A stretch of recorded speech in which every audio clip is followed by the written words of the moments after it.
ಆರಂಭದಲ್ಲಿ ಮದುವೆಯಲ್ಲಿರುವಂತಹ ಜೈಲಿಗೆ 15 ರೌಡಿಗಳು ಹಾಜರಾಗಿರ್ತಾರೆ. 15 ರೌಡಿಗಳು ಬಂದಿದ್ದಾರೆಂಬ ಕಾರ್ಯ ಜೈಲರಿಗೆ ಗೊತ್ತಾದಾಗ ಲೈಟ್ ಆಗಿ ಡೌಟ್ ಶುರು ಆಗುತ್ತೆ. ಆ ರೌಡಿಗಳಿರುವಂತಹ ಬ್ಲಾಕ್ ಅಲ್ಲಿ ಫೇಮಸ್ ಆದಂತಹ ಬಿಸ್ನೆಸ್ ಮ್ಯಾನ್ ಇರ್ತಾರೆ. ಅವರ ಜೀವಕ್ಕೆ ಅಪಾಯ ಉಂಟಾಗಬಹುದೆಂಬ ಭಯ ಜೈಲರಿಗಿರುತ್ತೆ.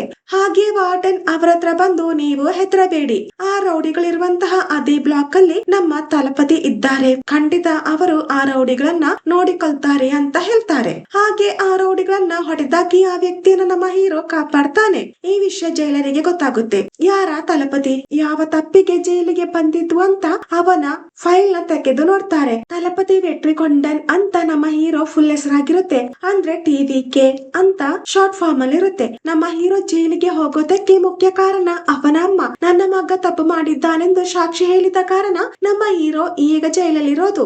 ಈಗ ಅವರ ಅಮ್ಮನಿಗೆ ಆರೋಗ್ಯ ಹದಗೆಟ್ಟಿರುತ್ತೆ. ಇದರಿಂದ ತನ್ನಮ್ಮನ ನೋಡಬೇಕೆಂಬ ಆಸೆ ಅವರಿಗಿರುತ್ತೆ. ಅದರಿಂದ ಊರ ಜನರು ಒಂದೇ ಒಂದು ಸಲ ನಮ್ಮ ತಲಪತಿನ ಹೊರಗೆ ಬಿಡಿ ಅಂತ ಕೇಳಿಕೊಳ್ತಾರೆ. ಕೊನೆಯದಾಗಿ ಅಮ್ಮನ ನೋಡೋದಕ್ಕೆ ಅವಕಾಶ ಮಾಡಿಕೊಡಿ ಅಂತ ಕೇಳಿದಾಗ ಆಯ್ತು ಅಂತ ಹೇಳಿ ನಮ್ಮ ಜೈಲರ್ ತನ್ನ ಪವರ್ ನ ಯೂಸ್ ಮಾಡಿ 2 ದಿನದ ಮಟ್ಟಿಗೆ ಪರೋಲ್ ನಲ್ಲಿ ಹೊರಗೆ ಬಿಡ್ತಾರೆ. ಹಾಗೆ ನಮ್ಮ ಹೀರೋ ಅಮ್ಮನ ಹತ್ರ ಬಂದಾಗ ಮಗನನ್ನ ನೋಡಿ ಖುಷಿಯಿಂದ ಅಮ್ಮ ಜೀವ ಬಿಡ್ತಾರೆ. ಅಮ್ಮನ ಸಾವಿನ ನಂತರ ನಮ್ಮ ಹೀರೋಗೆ ತುಂಬಾ ಬೇಜಾರಾಗುತ್ತೆ. ಕುಗ್ಗಿ ಹೋಗಿರ್ತಾರೆ. ದಿನವಿಡೀ ಬೇಜಾರಲ್ಲೇ ಇರ್ತಾರೆ. ನಮ್ಮ ಜೈಲರಿಗೆ ವಿಜಿ ಎಂಬ ಮಗಳು ಸಹ ಇರ್ತಾಳೆ. ಹಾಗೆ ನಮ್ಮ ವಿಜಿ ಅವನ ಹತ್ರ ಬಂದು, ನೀನು ಬೇಜಾರಾಗ್ಬೇಡ, ನಿನ್ನಮ್ಮ ಆಗಿ ನಾನು ಇರ್ತೇನೆ ಅಂದಾಗ ನಮ್ಮ ಹೀರೋಗೆ ಆ ಮಗು ಮೇಲೆ ಪ್ರೀತಿ ಜಾಸ್ತಿ ಆಗುತ್ತೆ. ನಮ್ಮ ವಿಜಿಗೆ ಅಮ್ಮ ಇರೋದಿಲ್ಲ. ವಿಜಿ ಸಣ್ಣವಳಿದ್ದಾಗಲೇ ಅಮ್ಮ ಸತ್ತು ಹೋಗಿರ್ತಾರೆ. ಅವಳ ಅಮ್ಮನಿಗೆ ಕೊನೆಯ ಆಸೆ ಇರುತ್ತೆ, ವಿಜಿನ ಆರ್ಮಿ ಆಫೀಸರ್ ಅನ್ನಾಗಿ ಮಾಡ್ಬೇಕು ಅಂತ. ಆದ್ರೆ ನಮ್ಮ ವಿಜಿಗೆ ಒಂದು ಫೋಬಿಯಾ ಇರುತ್ತೆ. ಅವಳ ಅಮ್ಮ ಬೆಂಕಿಯಲ್ಲಿ ಬೆಂದು ಸಾಯ್ತಿರೋದನ್ನ ನಮ್ಮ ವಿಜಿ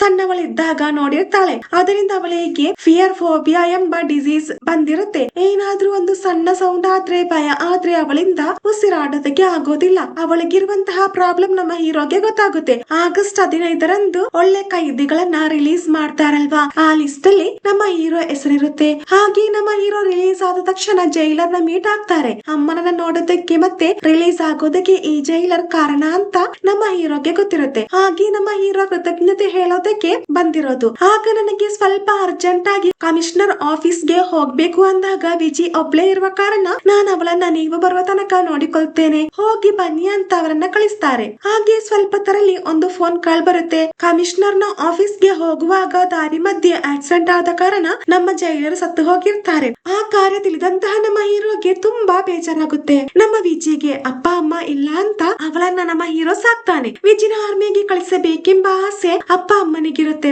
ಆ ಫೋಬಿಯಾ ಕಾರಣ ಅವಳಿಂದ ಅದಕ್ಕೆ ಆಗೋದಿಲ್ಲ ಅಂತ ನಮ್ಮ ಹೀರೋ ಅವಳಿಗೆ ಸಣ್ಣ ವಯಸ್ಸಿಂದನೇ ಟ್ರೈನಿಂಗ್ ಕೊಡ್ತಾನೆ. ಹಾಗೆ ಅವರಿಬ್ಬರು ಖುಷಿಯಿಂದ ಜೀವನ ಸಾಗಿಸ್ತಾರೆ. ಮತ್ತೊಂದು ಕಡೆ ಆಫ್ರಿಕಾದಲ್ಲಿ ಯುದ್ಧ ನಡೀತಿರುತ್ತೆ. ಆಫ್ರಿಕಾದ ಒಂದು ದೊಡ್ಡ ಗ್ಯಾಂಗ್ಸ್ಟರ್ ನ ಅರೆಸ್ಟ್ ಮಾಡ್ತಾರೆ. ಅಷ್ಟರಲ್ಲಿ ಆ ಗ್ಯಾಂಗ್ಸ್ಟರ್ ನ ಅನುಯಾಯಿಗಳು ಆ ಸ್ಫೋಟಿಗೆ ಬಂದ ನಂತರ ಆ ಜೈಲನ್ನ ಸರ್ವನಾಶ ಮಾಡಿದ್ದಲ್ಲದೆ ಆಫೀಸರ್ಸ್ ನ ಕೊಂದು ಅವರನ್ನ ಕಾಪಾಡ್ತಾರೆ. OM ಎಂಬ ಪ್ರಾಜೆಕ್ಟ್ ಈ ಡಾನ್ ನ ಒಂದು ದೊಡ್ಡ ಆಸೆ ಆಗಿರುತ್ತೆ.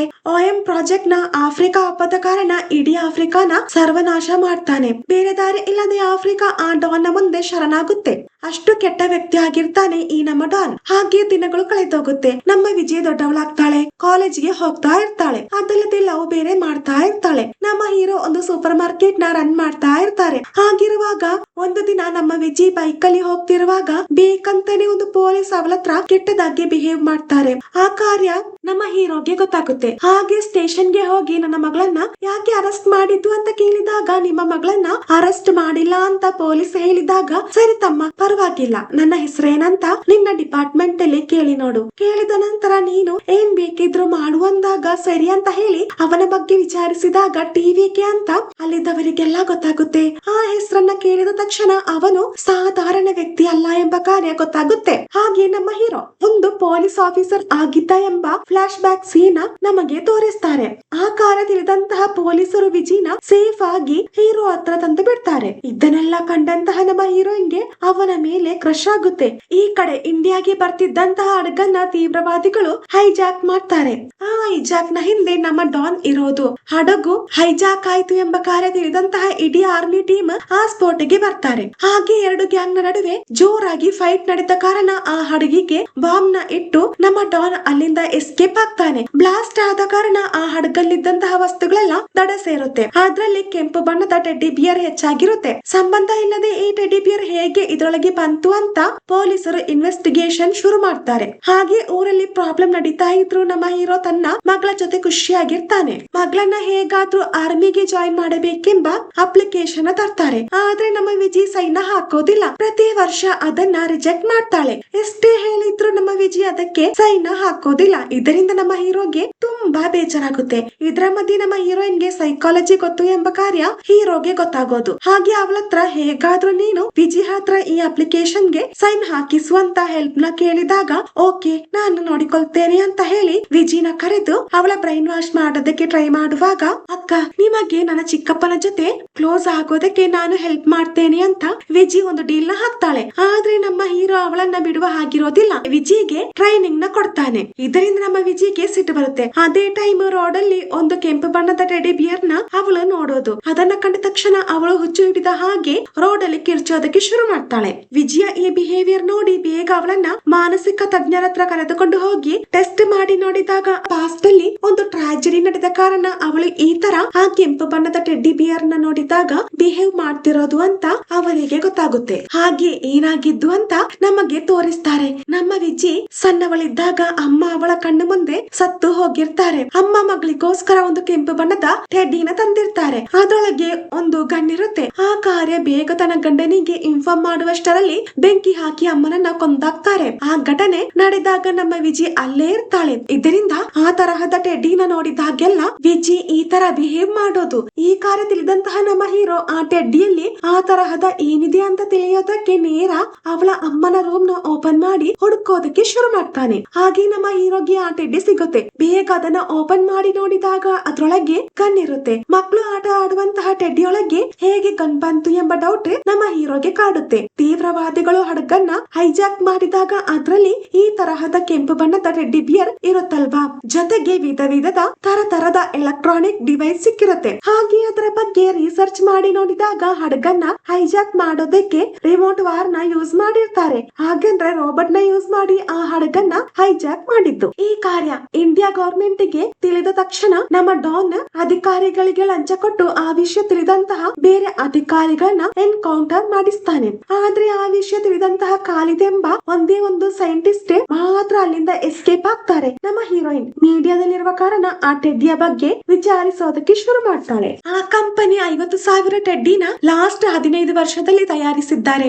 ಅದರೊಳಗೆ 50,000 ಗನ್ನ ಭಾರತಕ್ಕೆ ಕಳಿಸಿದ್ದಾರೆ. ಯಾಕಾಗಿ ಸಂಬಂಧ ಇಲ್ಲದೆ ಅದನ್ನ ಭಾರತಕ್ಕೆ ತಂದಿದ್ದು ಅಂತ ಯಾರಿಗೂ ಗೊತ್ತಿರೋದಿಲ್ಲ. ಹಾಗೆ ಆ ಎಲ್ಲ ಕಾರ್ಯ ನಮ್ಮ ಹೀರೋಗೆ ಗೊತ್ತಾದಾಗ ಭಾರತದಲ್ಲಿ ಆ ಟೆಡ್ಡಿ ಕಂಪನಿಯ ಓನರ್ಸ್ ಯಾರಂತ ಕಂಡು ಹಿಡಿದಾಗ ನಮ್ಮ ಹೀರೋಗೆ ಶಾಕ್ ಆಗುತ್ತೆ. ಕಾರಣ ಆ ಊರಿನ ಡಾನ್ ಆ ಶಾಪ್ ನ ಓನರ್ ಆಗಿರ್ತಾರೆ. ಅವರೆಲ್ಲರೂ ಈಗ ದೊಡ್ಡ ದೊಡ್ಡ ರಾಜಕಾರಣಿಗಳು, ಬಿಸಿನೆಸ್ ಮ್ಯಾನ್ಸ್ ಹಾಗೆ ಡಾನ್ ಗಳಾಗಿರ್ತಾರೆ. 15 ವರ್ಷದ ಹಿಂದೆ ಅವರೆಲ್ಲರೂ ಸಾಧಾರಣ ರೌಡಿಗಳಾಗಿರ್ತಾರೆ. ಇಡೀ ಭಾರತಕ್ಕೆ ಒಂದು ದೊಡ್ಡ ಆಪತ್ತು ಬರ್ತಾ ಇದೆ ಅಂತ ನಮ್ಮ ಹೀರೋಗೆ ಗೊತ್ತಾಗುತ್ತೆ. 50,000 ಗನ್ ಆಲ್ರೆಡಿ ಭಾರತಕ್ಕೆ ಬಂದಾಗಿದೆ. ಕಲಹಗಳು ನಡೀತಿದೆ, ಬಾಂಬ್ ಬ್ಲಾಸ್ಟ್ ಆಗ್ತಿದೆ. ಇದಕ್ಕೆಲ್ಲ ಕಾರಣ ತೀವ್ರವಾದಿಗಳೆಂಬ ಕಾರ್ಯ ನಮ್ಮ ಹೀರೋಗೆ ಗೊತ್ತಾಗುತ್ತೆ. ಅದೇ ಟೈಮ್ ಓಂ ನ ಗ್ಯಾಂಗ್ ಕೈಯಿಂದ ತಪ್ಪಿಸಿಕೊಂಡಂತಹ ಆ ಸೈಂಟಿಸ್ಟ್ ಸಿಎಂ ನ ಮೀಟ್ ಮಾಡಿ ತಮಿಳುನಾಡಿಗೆ ಬರುವಂತಹ ಆ ಗಂಡಾಂತರದ ಬಗ್ಗೆ ಹೇಳೋದಕ್ಕೆ ಡಿಸೈಡ್ ಮಾಡ್ತಾರೆ. ಆದ್ರೆ ಡೈರೆಕ್ಟ್ ಆಗಿ ಖಾಲಿದ್ಗೆ ಸಿಎಂ ನ ಮೀಟ್ ಆಗೋದಕ್ಕೆ ಆಗೋದಿಲ್ಲ. ಕಾರಣ ಪೊಲೀಸ್ ಡಿಪಾರ್ಟ್ಮೆಂಟ್ ಅಲ್ಲಿ ಆ ಡಾನ್ ನ ಜನರಿರ್ತಾರಲ್ವಾ. ಅದರಿಂದ ನಮ್ಮ ಖಾಲಿದ್ ಯಾರ ಕಣ್ಣಿಗೂ ಬೀಳದ ಹಾಗೆ ಆ ಫೈಲ್ ನ ಅದೇ ದಾರಿಯಲ್ಲಿ ಬಂದಂತಹ ನಮ್ಮ ವಿಜಿ ಕೈಗೆ ಕೊಟ್ಟ ನಂತರ ಇದನ್ನ ಸಿಎಂ ಗೆ ಕೊಡ್ಬೇಕು ಅಂದಾಗ ಆಯ್ತು ಅಂತ ಹೇಳಿ ವಿಜಿ ನೇರ ಸಿಎಂ ನ ಹತ್ರ ಹೋಗಿ ಇದೊಂದು ಇಂಪಾರ್ಟೆಂಟ್ ಫೈಲ್, ಇದನ್ನ ನಿಮಗೆ ಕೊಡೋದಕ್ಕೆ ಹೇಳಿದ್ರು ಅಂತ ಹೇಳಿ ಅವಳಲ್ಲಿಂದ ಹೋಗ್ತಾಳೆ. ಆದ್ರೆ ಆ ಸಿಎಂ ಮತ್ತೆ ಓಂಗೆ ಆಲ್ರೆಡಿ ಕನೆಕ್ಷನ್ ಇದ್ದ ಕಾರಣ ಬೇಗ ಓಎಂ ಗೆ ಫೋನ್ ಮಾಡಿ ನಿನ್ನ ಫೈಲ್ ನನ್ನ ಟೇಬಲ್ ಗೆ ಬಂತು, ನೀನ ಹುಡುಗಿ ಮತ್ತೆ ಆ ಸೈಂಟಿಸ್ಟ್ ನ ಕೊಂದಾಕು ಅಂತ ನಮ್ಮ ಸಿಎಂ ಆರ್ಡರ್ ಮಾಡ್ತಾರೆ. ಹಾಗೆ ಓಎಂ ನ ರೌಡಿಗಳು ನಮ್ಮ ವಿಜಿನ ಹುಡುಕೋದಕ್ಕೆ ಶುರು ಮಾಡ್ತಾರೆ. ಈ ಕಡೆ ನಮ್ಮ ವಿಜಿಗೆ ಆರ್ಮಿ ಟ್ರೈನಿಂಗ್ ಕಷ್ಟ ಆದ ಕಾರಣ ಇನ್ನು ನನ್ನಿಂದ ಆಗೋದಿಲ್ಲ ಅಂತ ತಾನು ಲವ್ ಮಾಡುವಂತ ಹುಡುಗನ್ನ ಮದ್ವೆ ಆಗೋದಕ್ಕೆ ಡಿಸೈಡ್ ಮಾಡ್ತಾಳೆ. ಹಾಗೆ ತನ್ನ ಲವರ್ ಗೆ ಕಾಲ್ ಮಾಡಿ ನಿನ್ನ ಅಪ್ಪ ಅಮ್ಮನ ಜೊತೆ ಬಂದು ಹುಡುಗಿ ಕೇಳೋದಕ್ಕೆ ಹೇಳು ಅಂದಾಗ ಬಾಯ್ ಫ್ರೆಂಡ್ ಬೇಗ ತನ್ನ ಅಪ್ಪ ಅಮ್ಮನ ಹತ್ರ ಹೇಳಿ ಅವಳ ಮನೆಗೆ ಬಂದು ನಮ್ಮ ಹೀರೋ ಜೊತೆ ಮದ್ವೆ ಮಾಡಿ ಕೊಡಿ ಅಂದಾಗ ಅವನ ಅಪ್ಪ ತುಂಬಾ ಕೆಟ್ಟದಾಗಿ ಹೆಣ್ಮಕ್ಳ ಬಗ್ಗೆ ಬಗ್ಗೆ ಮಾತನಾಡಿದಾಗ ನಮ್ಮ ಹೀರೋಗೆ ಆ ವ್ಯಕ್ತಿ ಮಾತನಾಡಿದ್ದು ಇಷ್ಟ ಆಗೋದಿಲ್ಲ. ಸುಮ್ಮನೆ ಯಾಕೆ ಅವಳನ್ನ ಆರ್ಮಿ ಟ್ರೈನಿಂಗ್ ಕಳಿಸ್ತೀಯ, ಮದುವೆ ಮಾಡಿ ಕೊಟ್ರೆ ಅವಳು ಮಕ್ಕಳನ್ನ ಹೆತ್ತಿ ನನ್ನ ಮನೆ ಉದ್ಧಾರ ಮಾಡ್ತಾಳೆ ಅಂತ ಹೇಳ್ತಿರುವಾಗ ನಮ್ಮ ಹೀರೋಗೆ ಸಿಟ್ಟು ಬಂದು ಹೆಣ್ಮಕ್ಳಂದ್ರೆ ಮನೆಯೊಳಗೆ ಅಡುಗೆ ಮಾಡ್ಕೊಂಡು ಬಿತ್ತಿರಬೇಕಾ ಎಂದು ಕೇಳಿ ಅವರನ್ನ ಬೈದು ಅಲ್ಲಿಂದ ಕಳಿಸ್ತಾರೆ. ಹೀರೋ ಆಗಿ ಮಾತನಾಡಿದ್ದು ನಮ್ಮ ವಿಜಿಗೆ ಇಷ್ಟ ಆಗದ ಕಾರಣ ನನ್ನ ಬಾಯ್ ಫ್ರೆಂಡ್ ಮತ್ತೆ ಅವನ ಫ್ಯಾಮಿಲಿಯನ್ನ ಹೇಗೆ ಇನ್ಸಲ್ಟ್ ಮಾಡಿದ್ದು ಸರಿ ಅಲ್ಲ, ಇನ್ ಮುಂದೆ ನಾನ್ ನಿಮ್ ಜೊತೆ ಮಾತನಾಡೋದಿಲ್ಲ, ಆರ್ಮಿ ಟ್ರೈನಿಂಗ್ ನನಗೆ ಬೇಡ, ದಯವಿಟ್ಟು ಇನ್ ಮುಂದೆ ನನ್ನ ಜೊತೆ ಮಾತನಾಡಬೇಡ ಅಂತ ವಿಜಿ ಬೈತಾಳೆ. ಈ ಕಡೆ ಓಂನ ಗ್ಯಾಂಗ್ಗೆ ವಿಜಿ ಇರುವಂತಹ ಮನೆ ಕಂಡು ಹಿಡಿದು ರಾತ್ರಿ ಮನೆ ಹತ್ರ ಬರ್ತಾರೆ. ಆದ್ರೆ ಮನೆ ಮುಂದೆ ನಮ್ಮ ಹೀರೋ ಕೂತಿರ್ತಾನೆ. ಆ ಗ್ಯಾಂಗ್ ಅಲ್ಲಿ ಇರುವಂತಹ ಒಬ್ಬ ವ್ಯಕ್ತಿ ನಮ್ಮ ಹೀರೋನ ನೋಡಿ ನಾನು ಇವರನ್ನ ಎಲ್ಲೋ ನೋಡಿದ್ದೇನೆ ಅಂತ ಆಲೋಚಿಸಿ ಅವರಲ್ಲಿಂದ ಬೇಗ ಓಡಿ ಹೋಗ್ತಾರೆ. ಹಾಗೆ ಆ ವ್ಯಕ್ತಿ ತನ್ನ ಗ್ಯಾಂಗ್ ನ ಜೊತೆ ಅವನು ಸಾಧಾರಣ ವ್ಯಕ್ತಿ ಅಲ್ಲ, ನಾವು ಹುಷಾರಾಗಿರಬೇಕು, ಆ ಹುಡುಗಿ ಅವನ ಮಗಳು ಅಂತ ಹೇಳ್ತಿದ್ದೀರಾ, ಅವಳನ್ನ ಮೆಲ್ಲೆ ಉಪಾಯದಲ್ಲಿ ಹೆತ್ತಾಕೊಂಡು ಹೋಗ್ಬೇಕು ಅಂತ ಒಂದು ಪ್ಲಾನ್ ರೆಡಿ ಮಾಡ್ತಾರೆ. ವಿಜಯ ಕ್ಲಾಸ್ಮೇಟ್ ಗೆ ದುಡ್ಡನ್ನ ಕೊಟ್ಟು ಅವಳನ್ನ ಕರೆದುಕೊಂಡು ಬರೋದಕ್ಕೆ ಹೇಳ್ತಾರೆ. ಹಾಗೆ ಆ ಪ್ಲಾನ್ ಪ್ರಕಾರ ಆ ಫ್ರೆಂಡ್ ಅವಳ ಹತ್ರ ಹೋಗಿ ನಿನ್ನ ಬಾಯ್ ಫ್ರೆಂಡ್ ಕರೀತಿದ್ದಾನೆ ಅಂತ ಹೇಳಿ ಅವಳನ್ನ ಅವರ ಹತ್ರ ಕರೆದುಕೊಂಡು ಹೋಗ್ತಾರೆ. ಹಾಗೆ ಅವಳ ಹತ್ರ ನಿನಗೆ ಮತ್ತೆ ಆ ಫೈಲ್ ಗೆ ಕನೆಕ್ಷನ್ ಏನಂತ ಹೇಳು, ನೀನ್ ಯಾಕೆ ಅದನ್ನ ಸಿಎಂ ಗೆ ಕೊಟ್ಟಿದ್ದು, ನಿನಗೂ ಆ ಸೈಂಟಿಸ್ಟ್ ಗೆ ಏನ್ ಸಂಬಂಧ ಅಂತ ಕೇಳಿ ಟಾರ್ಚರ್ ಮಾಡ್ತಾರೆ. ಈ ಕಾರ್ಯ ನಮ್ಮ ಹೀರೋಗೆ ಗೊತ್ತಾಗುತ್ತೆ. ಕಾಲೇಜ್ ಬಿಡುವ ಟೈಮ್ ಆದ್ರೂ ವಿಜಿ ಮನೆಗೆ ಬಂದಿರೋದಿಲ್ಲ. ಹಾಗೆ ವಿಚಾರಿಸಿದಾಗ ವಿಜಿ ಅವಳ ಫ್ರೆಂಡ್ ನ ಜೊತೆ ಹೋಗಿದ್ದಾಳೆಂಬ ಕಾರ್ಯ ಗೊತ್ತಾಗಿ ಅವನ ಫೋನ್ ನ ಟ್ರ್ಯಾಕ್ ಮಾಡಿ ಅವರಿರುವಂತಹ ಪ್ಲೇಸ್ ಗೆ ನಮ್ಮ ಹೀರೋ ಹೋಗಿ ನಿಮ್ ಪ್ರಾಬ್ಲಮ್ ಏನು, ಯಾಕೆ ನನ್ನ ಮಗಳನ್ನ ಹೊಡೆದಿದ್ದು ಅಂತ ಕೇಳಿ ಅಲ್ಲಿದ್ದವರನ್ನ ಸರಿಯಾಗಿ ಹೊಡಿತಾನೆ. ನಮ್ಮ ಹೀರೋ ಹೊಡಿತಿರೋದನ್ನ ಆ ಗ್ಯಾಂಗ್ ಅಲ್ಲಿದ್ದಂತಹ ಒಂದು ರೌಡಿ ನಮ್ಮ ಡಾನ್ ಗೆ ಕಾಲ್ ಮಾಡಿ ಆ ಹುಡುಗಿಯ ಅಪ್ಪ ಬಂದು ಇಲ್ಲಿದ್ದವರನ್ನ ಹೊಡೆದಾಕ್ತಿದ್ದಾರೆ ಅಂತ ಭಯದಲ್ಲಿ ಹೇಳುವಾಗ ಸರಿ ವಿಡಿಯೋ ಕಾಲ್ ಮಾಡಿ ಆ ವ್ಯಕ್ತಿನ ತೋರಿಸು ಅಂತ ನಮ್ಮ ಡಾನ್ ಹೇಳಿದಾಗ ಆ ವ್ಯಕ್ತಿ ನಮ್ಮ ಹೀರೋನ ತೋರಿಸ್ತಾನೆ. ಹೀರೋನ ಕಂಡ ತಕ್ಷಣ ನಮ್ಮ ಡಾನ್ ಗೆ ಶಾಕ್ ಆಗುತ್ತೆ. ಡಾನ್ ಗೆ ಮತ್ತೆ ನಮ್ಮ ಹೀರೋಗೆ ಒಂದು ಪಾಸ್ಟ್ ಇದೆ ಅಂತ ನಮಗೆ ತೋರಿಸ್ತಾರೆ. ಹಲವಾರು ವರ್ಷಗಳ ಹಿಂದೆ ಮದುರೆಯಲ್ಲಿ ಸಾರಾಯಿ ಹೆಚ್ಚಾಗಿ ಮಾರಾಟ ಮಾಡ್ತಾ ಇದ್ರು. ಹಾಗಿರುವಾಗ ಒಂದು ದಿನ ಅದನ್ನ ಕುಡಿದಂತಹ ಜನರು ವಾಂತಿ ಮಾಡಿ ಸತ್ತು ಹೋಗ್ತಾರೆ. ಈ ಒಂದು ಘಟನೆ ಇಡೀ ತಮಿಳುನಾಡಿಗೆ ಸ್ಪ್ರೆಡ್ ಆಗುತ್ತೆ. ಆ ಡ್ರಿಂಕ್ಸ್ ನ ಲೋಕಲ್ ರೌಡಿ ಆದಂತಹ ರಾಜಾ ಕಂಪನಿ ಮಾರಾಟ ಮಾಡಿದ್ದು. ನಮ್ಮ ರಾಜ ಮದುರೈನ ಫೇಮಸ್ ರೌಡಿ ಆಗಿರ್ತಾನೆ. ಆ ಸಾರಾಯಿ ಕುಡಿದ ಕಾರಣ ಜನರು ಸತ್ತಿದ್ದು ಎಂಬ ಕಾರ್ಯ ತಿಳಿದಂತಹ ಅಲ್ಲಿನ ಗವರ್ನಮೆಂಟ್ ತಕ್ಷಣ ಪೊಲೀಸರಿಗೆ ರೋಜಾನ ಅರೆಸ್ಟ್ ಮಾಡೋದಕ್ಕೆ ಆರ್ಡರ್ ಮಾಡ್ತಾರೆ. ಆ ರೋಜಾನ ಅರೆಸ್ಟ್ ಮಾಡೋದಕ್ಕೆ ನಮ್ಮ ಈಗಿನ ಡಾನ್ ಆದಂತಹ ಓಂ ಬಂದಿರೋದು. ಆಗಿನ ಕಾಲದಲ್ಲಿ ನಮ್ಮ ಡಾನ್ ಒಂದು ಪೊಲೀಸ್ ಆಫೀಸರ್ ಆಗಿದ್ದ. ಹಾಗೆ ನಮ್ಮ ಡಾನ್ ರೋಜಾನ ಅರೆಸ್ಟ್ ಮಾಡೋದಕ್ಕೆ ಹೋದಾಗ ರೋಜಾ ಮತ್ತೆ ಗ್ಯಾಂಗ್ ನಮ್ಮ ಡಾನ್ ನ ಬಟ್ಟೆ ಬಿಚ್ಚಿ ಇನ್ಸಲ್ಟ್ ಮಾಡಿ ಅಲ್ಲಿಂದ ಕಳಿಸ್ತಾರೆ. ಇದರಿಂದ ನಮ್ಮ ಪೂಜಾರಿಗೆ ಅವಮಾನ ಆಗುತ್ತೆ. ಸಾಧಾರಣ ಒಂದು ರೌಡಿ ಪೊಲೀಸ್ ನ ಬಟ್ಟೆ ಬಿಚ್ಚಿದ್ದಲ್ವಾ, ಅದನ್ನ ನಮ್ಮ ಡಾನ್ ಗೆ ಸಹಿಸೋದಕ್ಕೆ ಆಗ್ತಿರೋದಿಲ್ಲ. ಆ ಟೈಮ್ ಅಲ್ಲಿ ನಮ್ಮ ಡಾನ್ ಒಬ್ಬ ನಿಷ್ಠಾವಂತ ಪೊಲೀಸ್ ಅಧಿಕಾರಿ ಆಗಿದ್ದ. ರೋಜಾನ ಅರೆಸ್ಟ್ ಮಾಡದ ಕಾರಣ ಸತ್ತವರ ಕುಟುಂಬ ನಡು ರಸ್ತೆಯಲ್ಲಿ ಹೋರಾಟ ಮಾಡೋದಕ್ಕೆ ಶುರು ಮಾಡ್ತಾರೆ. ಆದ್ರೆ ನಮ್ಮ ರೋಜಾನ ಅರೆಸ್ಟ್ ಮಾಡೋದಕ್ಕೆ ಯಾರಿಂದನೂ ಆಗ್ತಿರೋದಿಲ್ಲ. ಅವನಿಗೆ ಅಷ್ಟು ಪವರ್ ಇರುತ್ತೆ. ಅಧಿಕಾರಿಗಳಿಗೆ ಟೆನ್ಷನ್ ಆಗ್ತಿರುತ್ತೆ. ಕೊನೆಗೆ ನಮ್ಮ ತಲಪತಿ ವೆಟ್ರಿ ಕೊಂಡನ್ನ ಕಳಿಸ್ತಾರೆ. ಮುಂಚೆ ಬಂದಂತಹ ಪೊಲೀಸರಿಂದ ರೋಜಾನ ಟಚ್ ಮಾಡೋದಕ್ಕೆ ಆಗಿರೋದಿಲ್ಲ. ಆದ್ರೆ ನಮ್ಮ ಹೀರೋ ನೇರ ಅವನ ಮನೆಗೆ ನುಗ್ಗಿ ಎಲ್ಲರನ್ನ ಹೊಡೆದಾಕಿ ಆ ರೋಜಾನ ಅರೆಸ್ಟ್ ಮಾಡ್ತಾರೆ. ಹಾಗೆ ಆ ಹೋರಾಟಕ್ಕೆ ನ್ಯಾಯ ಸಿಗುತ್ತೆ. ಆ ಘಟನೆಯಿಂದ ಜನರೆಲ್ಲರೂ ನಮ್ಮ ಹೀರೋನ ದೇವರ ಹಾಗೆ ಪೂಜಿಸೋದಕ್ಕೆ ಶುರು ಮಾಡ್ತಾರೆ. ಈ ಕಡೆ ನಮ್ಮ ಡಾನ್ಗೆ ತನಗೆ ಆದಂತಹ ಅವಮಾನ ಸಹಿಸೋದಕ್ಕೆ ಆಗ್ತಿರೋದಿಲ್ಲ. ಒಬ್ಬ ಸಾಧಾರಣ ರೌಡಿನ ತನ್ನಿಂದ ಹಿಡಿಯೋದಕ್ಕೆ ಆಗಿಲ್ಲ. ಇಷ್ಟೆಲ್ಲ ಓದಿದ್ರು ಅದಕ್ಕೆ ಬೆಲೆ ಇಲ್ಲ. ಅಧಿಕಾರ ತನ್ನ ಕೈಗೆ ಬಂದ್ರೆ ಮರ್ಯಾದೆ ತಾನಾಗಿ ಸಿಗುತ್ತೆ ಅಂತ ಕೆಟ್ಟವನಾಗೋದಕ್ಕೆ ಡಿಸೈಡ್ ಮಾಡ್ತಾನೆ. ಹಾಗೆ ಆ ರೋಜಾನ ಮೀಟ್ ಮಾಡಿ ಒಂದು ಒಪ್ಪಂದ ಮಾಡಿಕೊಳ್ತಾನೆ. ನಮ್ಮ ರೋಜಾಗೆ ಹೇಗಾದ್ರೂ ಹೀರೋನ ಕೊಂದಾಕಬೇಕೆಂಬ ಹಠ ಇರುತ್ತೆ. ಹಾಗೆ ನಮ್ಮ ಡಾನ್ ಮತ್ತೆ ರೋಜಾ ಈ ನಾಡನ್ನ ತಮ್ಮ ಕಾಲ್ ಕೆಳಗೆ ತರೋದಕ್ಕೆ ಒಂದು ಪ್ಲಾನ್ ರೆಡಿ ಮಾಡ್ತಾರೆ. ತಮಿಳುನಾಡಿನ ಮುಖ್ಯ ಜಾಗಗಳಲ್ಲಿ ಬಾಂಬ್ ನ ಬ್ಲಾಸ್ಟ್ ಮಾಡಿ ಕಲಹ ಕ್ರಿಯೇಟ್ ಮಾಡೋದಕ್ಕೆ ಪ್ಲಾನ್ ರೆಡಿ ಮಾಡಿದ್ದಲ್ಲದೆ ತೀವ್ರವಾದಿಗಳನ್ನ ರೆಡಿ ಮಾಡ್ತಾನೆ. ಆ ವಿಷಯ ನಮ್ಮ ಹೀರೋಗೆ ಗೊತ್ತಾಗುತ್ತೆ. ಆದ್ರೆ ಅವನಿಂದ ಅದನ್ನ ತಡೆಯೋದಕ್ಕೆ ಆಗೋದಿಲ್ಲ. ಆ ಬಾಂಬ್ ಬ್ಲಾಸ್ಟ್ ಆಗುತ್ತೆ. ಹಾಗೆ ನೇರ ನಮ್ಮ ಹೀರೋ ಡಾನ್ ಹತ್ರ ಹೋಗಿ ನೀನೊಬ್ಬ ನಿಷ್ಠಾವಂತ ಪೊಲೀಸ್ ಆಗಿದ್ದೆ, ಯಾಕೆ ಹೀಗೆ ಮಾಡಿದ್ದು ಅಂತ ಕೇಳಿದಾಗ ಒಳ್ಳೆ ವ್ಯಕ್ತಿ ಆಗಿದ್ದಾಗ ಸಿಗದ ಗೌರವ ಕೆಟ್ಟವನಾದಾಗ ನನಗೆ ಸಿಕ್ತಿದೆ ಅಂತ ಹೇಳಿ ನಮ್ಮ ಹೀರೋನ ಕೊಲ್ಲೋದಕ್ಕೆ ಬಂದಾಗ ನಮ್ಮ ಹೀರೋ ಆ ವ್ಯಕ್ತಿನ ಶೂಟ್ ಮಾಡ್ತಾನೆ. ಆದ್ರೆ ನಮ್ಮ ಡಾನ್ ಸತ್ತಿರೋದಿಲ್ಲ. ಸತ್ತ ಹಾಗೆ ಒಂದು ರೆಕಾರ್ಡ್ ನ ಕ್ರಿಯೇಟ್ ಮಾಡಿ ಆಫ್ರಿಕಾಗೆ ಓಡಿ ಹೋಗ್ತಾನೆ. ಆಫ್ರಿಕಾಗೆ ಹೋದ ತಕ್ಷಣ ಅಲ್ಲಿರುವಂತಹ ಗ್ಯಾಂಗ್ಸ್ಟರ್ ನ ಮೀಟ್ ಮಾಡಿ ತನ್ನ ಕಡೆ ಮಾಡಿಕೊಂಡಿದ್ದಲ್ಲದೆ ಗನ್ನ ದೇಶದ ಬೇರೆ ಬೇರೆ ಕಡೆಗೆ ಸಪ್ಲೈ ಮಾಡಿ ಕೊನೆಗೆ ಒಂದು ದೊಡ್ಡ ಗ್ಯಾಂಗ್ಸ್ಟರ್ ಆಗ್ತಾನೆ. ಹಾಗೆ ಅದನ್ನ ತೋರಿಸಿ ಕಟ್ ಮಾಡಿದ್ರೆ ಪ್ರೆಸೆಂಟ್ ಅಲ್ಲಿ ಈ ಕಾರ್ಯಗಳೆಲ್ಲ ನಮ್ಮ ವಿಜಯ್ಗೆ ಗೊತ್ತಾಗುತ್ತೆ. ನನ್ನ ಚಿಕ್ಕಪ್ಪ ಎಷ್ಟು ಕಷ್ಟಪಟ್ಟಿದ್ದಾರೆ ನನ್ನ ಸಾಕೋದಕ್ಕೆ ಅಂತ ಹೇಳಿ ಅವರ ಆಸೆ ಈಡೇರಿಸೋದಕ್ಕೆ ಡಿಸೈಡ್ ಮಾಡಿ ಆ ಅಪ್ಲಿಕೇಶನ್ ಗೆ ಸೈನ್ ಹಾಕಿ ಟ್ರೈನಿಂಗ್ ಗೆ ರೆಡಿ ಆಗ್ತಾಳೆ. ಈ ಕಡೆ ನಮ್ಮ ಹೀರೋ ಜೀವಂತವಾಗಿ ಹಾಗಿದ್ದರೆ ಆ ಪ್ಲಾನ್ ಸಕ್ಸಸ್ ಆಗೋದಿಲ್ಲ ಅಂತ ಅವರನ್ನ ಪುನಃ ಹೊರಗೆ ತರೋದಕ್ಕೆ ಟ್ರೈ ಮಾಡ್ತಾರೆ. ಊರ ಜನರನ್ನ ಟಾರ್ಚರ್ ಮಾಡ್ತಾರೆ. ಈ ವಿಷಯ ತಿಳಿದಂತಹ ನಮ್ಮ ಹೀರೋ ಊರೊಳಗೆ ಬಂದು ಎಷ್ಟು ಧೈರ್ಯ ಇರ್ಬೇಕು ನಿಮಗೆ ಅಂತ ಹೇಳಿ ಎಲ್ಲರನ್ನ ಹೊಡೆದ ನಂತರ ರೋಜಾನ ಹಿಡಿತಾರೆ. ಓಂ ಯಾರಂತ ನಮ್ಮ ಹೀರೋಗೆ ಗೊತ್ತಿರೋದಿಲ್ಲ, ಯಾಕೆ ಹೀಗೆ ಮಾಡ್ತಿರೋದು ಅಂತ ಸಹ ಗೊತ್ತಿರೋದಿಲ್ಲ. ಅದ್ರ ಬಗ್ಗೆ ರೋಜಾಗೆ ಮಾತ್ರ ಗೊತ್ತಿರೋದು. ನಿಜ ಹೇಳಿಲ್ಲ ಅಂದ್ರೆ ತನ್ನ ಕೊಂದಾಗ್ತಾನೆ ಅಂತ ನಮ್ಮ ರೋಜಾ ನಿಜ ಹೇಳೋದಕ್ಕೆ ಶುರು ಮಾಡ್ತಾನೆ. ಓಂ ಯಾರು, ಅವನ ಪ್ಲಾನ್ ಏನಂತ ಹೇಳ್ತಾನೆ. ಆಫ್ರಿಕಾಗೆ ಎಸ್ಕೇಪ್ ಆದಂತಹ ಓಂ ಅಲ್ಲಿನ ಗ್ಯಾಂಗ್ಸ್ಟರ್ ನ ಜೊತೆ ಸೇರಿ ಆಫ್ರಿಕಾದಲ್ಲಿ ಯುದ್ಧ ಶುರು ಮಾಡ್ತಾನೆ. ಆದ್ರೆ ಅವನಿಂದ ಆಫ್ರಿಕಾದ ಎಲ್ಲಾ ಭಾಗಗಳನ್ನ ತನ್ನ ಕಡೆ ಮಾಡಿಕೊಳ್ಳೋದಕ್ಕೆ ಆಗೋದಿಲ್ಲ. ಜನರನ್ನ ಬ್ರೈನ್ ವಾಶ್ ಮಾಡಿ ಜಾತಿ ಕಲಹ ಉಂಟು ಮಾಡ್ತಾನೆ. ಹಾಗೆ ಜಾತಿ ಮತ ಅಂತ ಜನರು ಕಿತ್ತಾಡುವಾಗ ಆ ಡಾಲ್ ನ ಮುಖಾಂತರ ಗನ್ನ ಸಪ್ಲೈ ಮಾಡ್ತಾನೆ. ಹಾಗೆ ಸಿವಿಲ್ ವಾರ್ ನಡೆದ್ರೆ ಆ ದೇಶದ ಗವರ್ನಮೆಂಟ್ ಕುಗ್ಗಿ ಹೋಗುತ್ತೆ. ಕೊನೆಗೆ ಆಫ್ರಿಕಾ ನಮ್ಮ ಡಾನ್ ಹೇಳಿದ್ದನ್ನ ಕೇಳೋದಕ್ಕೆ ಶುರು ಮಾಡುತ್ತೆ. ಆದ್ರೆ ಬರೀ ಆಫ್ರಿಕಾ ಮಾತ್ರ ಅಲ್ಲ, ಇಡೀ ಪ್ರಪಂಚವನ್ನ ತನ್ನ ಕಾಲ್ ಕೆಳಗೆ ತರೋದಕ್ಕೆ ಡಿಸೈಡ್ ಮಾಡ್ತಾನೆ. ಆಫ್ರಿಕಾದಲ್ಲಿ ಜಾತಿ ಮತ ಅಂತ ಹೇಳಿ ಯುದ್ಧ ಶುರು ಆಯ್ತು. ಅದೇ ತರ ನಮ್ಮ ಭಾರತದಲ್ಲಿ ಜಾತಿ ಕಲಹ ಕ್ರಿಯೇಟ್ ಮಾಡಿ ಇಡೀ ದೇಶವನ್ನ ಸರ್ವನಾಶ ಮಾಡೋದಕ್ಕೆ ಓಂ ಪ್ಲಾನ್ ಮಾಡ್ತಾನೆ. ಹಾಗೆ ಆ ಎಲ್ಲಾ ಪ್ಲಾನ್ ನಮ್ಮ ರೋಜಾ ಹೇಳಿದಾಗ ಯಾಕ್ರೋ ಹೀಗೆ ಮಾಡ್ತೀರಾ, ಭಾರತದಲ್ಲಿ ಎಲ್ರೂ ಒಂದೇ ತಾಯಿಯ ಮಕ್ಕಳ ಹಾಗೆ ಬದುಕ್ತಾ ಇದ್ದಾರೆ, ಅದರ ಮಧ್ಯೆ ಜಾತಿ ಮತ ಅಂತ ದ್ವೇಷ ಸಾಧಿಸೋದು ಸರಿನಾ ಅಂತ ಹೇಳಿ ಆ ಪ್ಲಾನ್ ನ ತಡೆಯೋದಕ್ಕೆ ಟ್ರೈ ಮಾಡ್ತಾನೆ. ಈ ಕಡೆ ರೋಜಾನ ಕಿಡ್ನಾಪ್ ಮಾಡಿದಂತಹ ವಿಷಯ ನಮ್ಮ ಡಾನ್ಗೆ ಗೊತ್ತಾಗುತ್ತೆ. ಹಾಗಿದ್ರೆ ಖಂಡಿತ ಎಲ್ಲಾ ವಿಷಯ ಹೀರೋಗೆ ಗೊತ್ತಾಗಿರುತ್ತೆ ಅಂತ ತಮಿಳುನಾಡಿನ ಸಿಎಂ ನ ಕಿಡ್ನಾಪ್ ಮಾಡಿ ಜನರಲ್ಲಿ ಡಿಮ್ಯಾಂಡ್ ನ ಮಾಡಿ ಇಡೀ ಗವರ್ನಮೆಂಟ್ ನ ತನ್ನ ಕಡೆ ಮಾಡಿಕೊಳ್ಳಬೇಕು ಅಂತ ಸಿಎಂ ನ ಕಿಡ್ನಾಪ್ ಮಾಡ್ತಾರೆ. ಸಿಎಂ ಮತ್ತೆ ಓಂ ನ ಮಧ್ಯೆ ಒಂದು ಡೀಲ್ ಇರುತ್ತೆ. ಆದ್ರೆ ಆ ಕಾರ್ಯ ನಮ್ಮ ಹೀರೋಗೆ ಗೊತ್ತಿರೋದಿಲ್ಲ. ನಾನು ಸಿಎಂ ನ ಕಿಡ್ನಾಪ್ ಮಾಡಿದ್ದೇನೆ, ಅದಕ್ಕೆ ಕಾರಣ ಮುಸ್ಲಿಂ ತೀವ್ರವಾದಿಗಳು ಅಂತ ಇಡೀ ಸೋಷಿಯಲ್ ಮೀಡಿಯಾ ಮತ್ತೆ ಪ್ರೆಸ್ ಅಲ್ಲಿ ಪಬ್ಲಿಷ್ ಮಾಡ್ತಾನೆ. ಈ ವಿಷಯ ತಿಳಿದಂತಹ ತಮಿಳುನಾಡಿನ ಜನರು ಮುಸ್ಲಿಮರು ಹೀಗೆ ಮಾಡಿದ್ದ, ಅವರ ಮಸೀದಿಯನ್ನ ಧ್ವಂಸ ಮಾಡ್ಬೇಕು, ಅವರ ಮನೆಗೆ ಬೆಂಕಿ ಕೊಡ್ಬೇಕು ಅಂತ ಹಿಂದೂಗಳೆಲ್ಲ ರೆಡಿ ಆಗ್ತಾರೆ. ನಮ್ಮವರನ್ನ ಹೊಡಿತಾ ಇದ್ದಾರೆ, ತಪ್ಪು ಮಾಡದೆ ನಾವ್ಯಾಕೆ ಹೀಗೆ ಏಟು ತಿನ್ಬೇಕು ಅಂತ ಮುಸ್ಲಿಮರು ಸಹ ಹಿಂದೂನ ಹೊಡೆಯೋದಕ್ಕೆ ರೆಡಿ ಆಗ್ತಾರೆ. ಕೊನೆಗೆ ಹಿಂದೂ ಮುಸ್ಲಿಂ ಕ್ರಿಸ್ತರು ಅಂತ ಜನರ ಮಧ್ಯೆ ಜಗಳ ಜೋರಾಗುತ್ತೆ. ಇದನ್ನ ಕಂಡಂತಹ ನಮ್ಮ ಹೀರೋ ಅದನ್ನ ಹೇಗಾದ್ರೂ ನಿಲ್ಲಿಸಬೇಕು ಅಂತ ಡಿಸೈಡ್ ಮಾಡ್ತಾನೆ.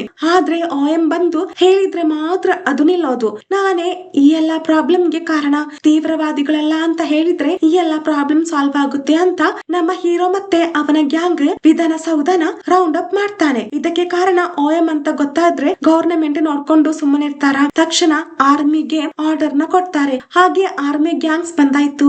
ಆ ಕಾರ್ಯ ನಮ್ಮ ಓಎಂ ಗೆ ಗೊತ್ತಾಗುತ್ತೆ. ನಮ್ಮ ಓಎಂ ವಾರ್ಗೆ ರೋಬೋಟ್ ಗಳನ್ನ ರೆಡಿ ಮಾಡಿಟ್ಟಿರ್ತಾನೆ. ಹಾಗೆ ಅದನ್ನ ಬಿಡ್ತಾನೆ. ಮನುಷ್ಯರನ್ನ ಬಿಟ್ರೆ ಒಂದೇ ಕಣ್ ಶೂಟಿಗೆ ಅವರು ಸತ್ತು ಹೋಗ್ತಾರಲ್ವಾ. ಆದ್ರೆ ರೋಬೋಟ್ ಗೆ ಶೂಟ್ ಮಾಡಿದ್ರೆ ಅದು ಕಬ್ಬಿನ ಆದ ಕಾರಣ ಆ ಬುಲೆಟ್ ಬೌನ್ಸ್ ಆಗಿ ಅವರ ನೇರ ಬರುತ್ತೆ ಅಂತ ಆ ರೋಬೋಟ್ ನ ಬಿಟ್ಟಿದ್ದು. ನಮ್ಮ ಹೀರೋ ಮತ್ತೆ ಆರ್ಮಿ ತಂಡದವರು ಎಷ್ಟೇ ಟ್ರೈ ಮಾಡಿದ್ರು ಅವರಿಂದ ಆ ರೋಬೋಟ್ ನ ತಡೆಯೋದಕ್ಕೆ ಆಗೋದಿಲ್ಲ. ಆಗ ನಮ್ಮ ಸೈಂಟಿಸ್ಟ್ ಹೊರಗೆ ಬಂದು ಕಂಟ್ರೋಲ್ ಮಾಡ್ತಾರೆ. ಈ ಕಡೆ ಹಿಂದೂ ಮುಸ್ಲಿಂ ಕ್ರೈಸ್ತರ ನಡುವೆ ಜಗಳ ಆದ ಕಾರಣ ಪರಸ್ಪರ ಎನಿಮೀಸ್ ಆಗಿರ್ತಾರೆ. ದೇವಸ್ಥಾನಕ್ಕೆ ಬೆಂಕಿ ಹಿಡೋದಕ್ಕೆ ಬಂದ ಕೆಲ ಮುಸ್ಲಿಮರನ್ನ ಮುಸ್ಲಿಂ ಜನಾಂಗದವರು ತಡೆದು ನಿಲ್ಲಿಸ್ತಾರೆ. ಮಸೀದಿಯನ್ನ ಧ್ವಂಸ ಮಾಡೋದಕ್ಕೆ ಬಂದಂತಹ ಹಿಂದೂಗಳನ್ನ ಹಿಂದೂ ಸಮುದಾಯದವರು ತಡಿತಾರೆ. ಹಾಗೆ ಅವರ ಮನಸ್ಸಲ್ಲಿರುವಂತಹ ಆ ಕೆಟ್ಟ ಭಾವನೆ ಸರಿಯಾಗುತ್ತೆ. ಯಾರದ್ದೋ ಮಾತು ಕೇಳಿ ಅಣ್ಣ ತಮ್ಮನ ಹಾಗೆ ಇದ್ದಂತಹ ನಾವು ಜಗಳ ಮಾಡಿದ್ದು ಸರಿಯಲ್ಲ ಅಂತ ಜನರಿಗೆ ರಿಯಲೈಸ್ ಆಗುತ್ತೆ. ಇದನ್ನ ಕಂಡಂತಹ ನಮ್ಮ ಓಂಗೆ ಶಾಕ್ ಆಗುತ್ತೆ. ಹಾಗೆ ಇದರ ಹಿಂದೆ ಯಾರಿದ್ದಾರೆಂದು ನೋಡಿದಾಗ ಅದು ನಮ್ಮ ಹೀರೋ ಅಂತ ಓಂಗೆ ಗೊತ್ತಾಗುತ್ತೆ. ಜನರ ಮಧ್ಯೆ ಇರುವಂತಹ ಭೇದ ಭಾವ ಜಗಳ ನಿಲ್ಲಿಸೋದಕ್ಕೆ ನಮ್ಮ ಹೀರೋ ಪ್ರತಿ ಪೊಲೀಸ್ ಸ್ಟೇಷನ್ ಗೆ ಮೆಸೇಜ್ ಕಳಿಸ್ತಾರೆ. ನೀವೆಲ್ಲರೂ ಹಿಂದೂ ಮುಸ್ಲಿಂ ನ ವೇಷ ಧರಿಸಿ ಅವರವರ ದೇವಾಲಯ ಮಸೀದಿಯ ಮುಂದೆ ನಿಂತು ಅದನ್ನ ಪ್ರೊಟೆಕ್ಟ್ ಮಾಡಿ, ಆಗ ಖಂಡಿತ ಆ ಜಗಳ ನಮ್ಮಿಂದ ಕಂಟ್ರೋಲ್ ಮಾಡೋದಕ್ಕೆ ಆಗುತ್ತೆ ಅಂತ ನಮ್ಮ ಹೀರೋ ಹೇಳಿರ್ತಾರೆ. ಹಾಗೆ ಆ ಜಗಳ ನಿಂತಿದ್ದು. ಓಎಂ ಇಂದ ಈ ಚೇಂಜಸ್ ನ ಸಹಿಸೋದಕ್ಕೆ ಆಗೋದಿಲ್ಲ. ಎಷ್ಟು ಧೈರ್ಯ ನಿನಗೆ, ನಾ ಹಾಕಿದಂತಹ ಪ್ಲಾನ್ ನ ನೀನು ಸ್ಪಾಯ್ಲ್ ಮಾಡ್ದೆ, ನಿನ್ನನ್ನ ಸುಮ್ಮನೆ ಬಿಡೋದಿಲ್ಲ ಅಂತ ಹೇಳಿ ನಮ್ಮ ಹೀರೋನ ಅಟ್ಯಾಕ್ ಮಾಡ್ತಾನೆ. ಇಬ್ಬರ ಮಧ್ಯೆ ಜಗಳ ಜೋರಾಗುತ್ತೆ. ಕೊನೆಗೆ ನಮ್ಮ ಹೀರೋ ಆ ಡಾನ್ ಹೊಡೆದಾಕಿ ಜನರನ್ನ ಕಾಪಾಡ್ತಾರೆ. ನಮ್ಮ ವಿಜಿ ಸಹ ಚಿಕ್ಕಪ್ಪನೊಂದಿಗೆ ಹೋರಾಟ ಮಾಡಿರ್ತಾಳೆ. ಇದರಿಂದ ಅವಳ ಆ ಭಯ ಕಂಪ್ಲೀಟ್ ಆಗಿ ಕ್ಯೂರ್ ಆಗುತ್ತೆ. ಕೊನೆಗೆ ಒಂದೊಳ್ಳೆ ರಾಜ್ಯಕ್ಕೆ ಒಂದೊಳ್ಳೆ ರಾಜಕಾರಣಿ ಬಂದ್ರೆ ಮಾತ್ರ ಆ ಊರು ಮತ್ತೆ ಜನರು ಉದ್ಧಾರ ಆಗೋದು. ಅದಕ್ಕೆ ಪ್ರತಿಯೊಬ್ಬ ಪೌರನು ಆಲೋಚಿಸಿ ನಿಮ್ಮ ಅಮೂಲ್ಯವಾದಂತಹ ಮತ ಹಾಕಿ ಅಂತ ಹೇಳಿ ಈ ಮೂವಿ ಎಂಡ್ ಮಾಡಿರ್ತಾರೆ. ಮಾಡಿದ್ದಾರೆ. ಹೇಗಿತ್ತು ಈ ಮೂವಿ ಅಂತ ನೀವು ನನಗೆ ಕಮೆಂಟ್ ಅಲ್ಲಿ ತಿಳಿಸಬಹುದು. ಹಾಗೆ ಯಾರ್ಯಾರು ನನ್ನ ವಿಡಿಯೋ ನೋಡ್ತಾ ಇದ್ದೀರಾ, ನೀವೆಲ್ಲರೂ ಲೈಕ್ ಮಾಡುವ ಮುಖಾಂತರ, ಸಬ್ಸ್ಕ್ರೈಬ್ ಮಾಡುವ ಮುಖಾಂತರ ಸಪೋರ್ಟ್ ಮಾಡಿ ಅಂತ ಕೇಳ್ತಾ ಈ ವಿಡಿಯೋ ವೈಂಡ್ ಅಪ್ ಮಾಡ್ತಾ ಇದ್ದೇನೆ. ಜೊತೆಗೆ ಹೊಸ ಮೂವಿನ ಅಪ್ಲೋಡ್ ಮಾಡ್ತೇನೆ. ಆ ಹೊಸ ಮೂವಿ ನೋಡ್ಬೇಕು ಅಂದ್ರೆ ನೀವು ಖಂಡಿತ ಸಬ್ಸ್ಕ್ರೈಬ್ ಮಾಡಬೇಕಲ್ವಾ. ಸರಿ, ಥ್ಯಾಂಕ್ ಯು, ಬಾಯ್ ಬಾಯ್.